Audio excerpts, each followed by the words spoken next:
To further unleash our economy, our majorities in the House and Senate, which we also took along with the presidency, are going to pass the largest tax cut in American history, including massive tax cuts for workers and family, and big tax cuts for domestic producers and manufacturers. And we're working with the Democrats on getting an extension of the original Trump tax cuts, as you probably know, by just reading any paper. My message to every business in the world is very simple. Come make your product in America, and we will give you among the lowest taxes of any nation on earth. We're bringing them down very substantially, even from the original Trump tax cuts.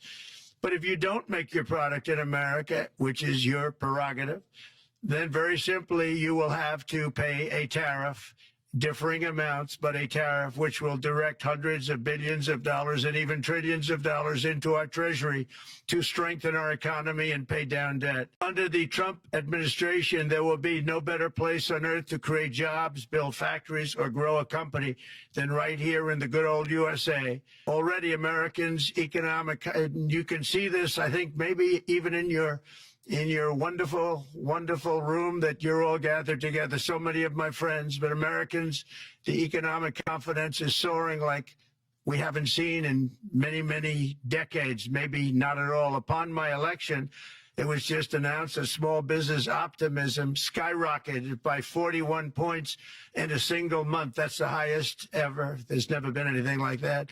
SoftBank has announced between a $100 and $200 billion investment in the U.S. economy because of the election result. And just 2 days ago, Oracle, SoftBank, and OpenAI announced a $500 billion investment in AI infrastructure.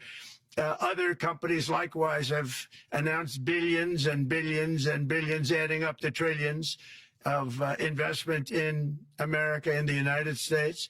And it's also reported today in the papers that Saudi Arabia will be investing at least $600 billion in America. But I'll be asking the Crown Prince, who's a fantastic guy, to round it out to around $1 trillion. I think they'll do that because we've been very good to them. And I'm also going to ask Saudi Arabia and OPEC to bring down the cost of oil. You got to bring it down, which frankly, I'm surprised they didn't do before the election. That didn't show a lot of love by them not doing it. I was a little surprised by that. If the price came down, the Russia-Ukraine war would end immediately. Right now, the price is high enough that that war will continue. You got to bring down the oil price. You got to end that war. They should have done it long ago. They're very responsible, actually, to a certain extent, for what's taking place. Millions of lives are being lost. With oil prices going down, I'll demand that interest rates drop immediately, and likewise, they should be dropping all over the world. Interest rates should follow us. All over, the progress that you're seeing is happening because of our historic victory in a recent presidential election, one that has become quite well known throughout the world. I think a lot of things are happening to a lot of countries. They say that there's light shining all over the world since the election, and even countries that we aren't particularly friendly with are happy because they understand what there is a future and how great the future will be. Under our leadership, America is back and open for business.